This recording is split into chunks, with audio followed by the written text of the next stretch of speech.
ಇನ್ನು ಮುಂದೆ ನಿಮ್ಮ ನೆಚ್ಚಿನ ಧಾರಾವಾಹಿಗಳ ಫುಲ್ ಎಪಿಸೋಡ್ಗಳು ಸನ್ ನೆಕ್ಸ್ಟ್ ಆಪ್ನಲ್ಲಿ ಮಾತ್ರ. ನಮ್ ಗಂಗೆಗೆ ಸಂಸಾರದ ಬಗ್ಗೆ ಏನೂ ಗೊತ್ತಿಲ್ಲ. ತುಂಬಾ ಮುದ್ದಾಗಿ ಸಾಕಿದೀವಿ. ಅವಳು ಹಿಂದೆ ಮುಂದೆ ಯೋಚನೆ ಮಾಡ್ದೆ, ಅವಳಗ್ ತಪ್ಪು ಅನ್ಸಿದ್ರೆ ದೊಡ್ಡೋರು ಚಿಕ್ಕೋರು ಅನ್ನೋದನ್ನು ನೋಡ್ದೆ ಎಲ್ಲ ನೇರವಾಗಿ ಮಾತಾಡ್ಬಿಡ್ತಾಳೆ.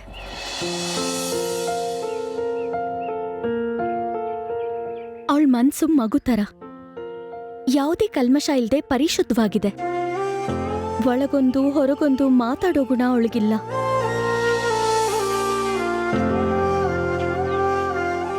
ಅವಳು ನಿಮ್ ಮನೆಗ್ ಹೊಂದ್ಕೊಳ್ಳೋವರೆಗೂ ಸಣ್ಣ ಪುಟ್ಟ ತಪ್ಪು ಮಾಡಿದ್ರೆ ದೊಡ್ಡ ಮನ್ಸ್ ಮಾಡಿ ಕ್ಷಮಿಸ್ಬಿಡಿ.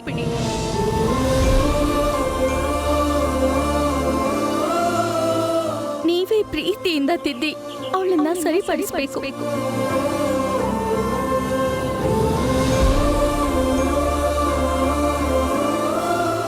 ನಮ್ ಮಗಳನ್ನ ನಿಮ್ ಮಡ್ಲಿಗೆ ಹಾಕ್ತಾ ಇದೀವಿ.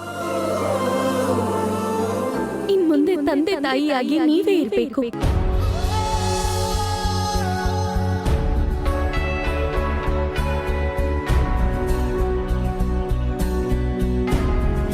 ಅಭಯ್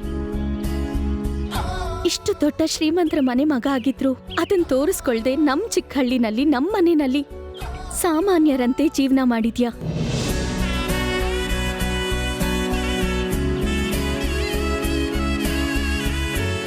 ನೆಲದ ಮೇಲ್ ಕೂತು ಊಟ ಮಾಡ್ದ, ಸಣ್ಣ ರೂಮಲ್ಲಿ ಮಲಗ್ತಿದ್ದ, ಸುಡೋ ಬಿಸಿಲಲ್ಲಿ ಬರಿಗಾಲಲ್ಲಿ ಓಡಾಡ್ತಿದ್ದ, ಕಾರು ಗೀರು ಆಳು ಕಾಳು ಆಡಂಬರ ಇಲ್ದೆ ಖುಷಿಯಾಗಿದ್ದ. ಆದ್ರೆ ನಮ್ ಗಂಗೆಗೆ ಅಭಯ್ ಎಷ್ಟು ಸುಲಭವಾಗಿ ಹೊಂದ್ಕೊಳ್ಳೋದು ಕಷ್ಟ ಆಗ್ಬೋದು. ಅವಳಿಗೆ ದೊಡ್ಡ ಕುಟುಂಬ, ಸಿಟಿ ಜೀವನ ಎಲ್ಲ ಹೊಸ್ತು. ಅವಳಿಗೆ ನಿಮ್ ರೀತಿ ನೀತಿನೆಲ್ಲ ನೀವೇ ಕಲಿಸ್ಬೇಕು.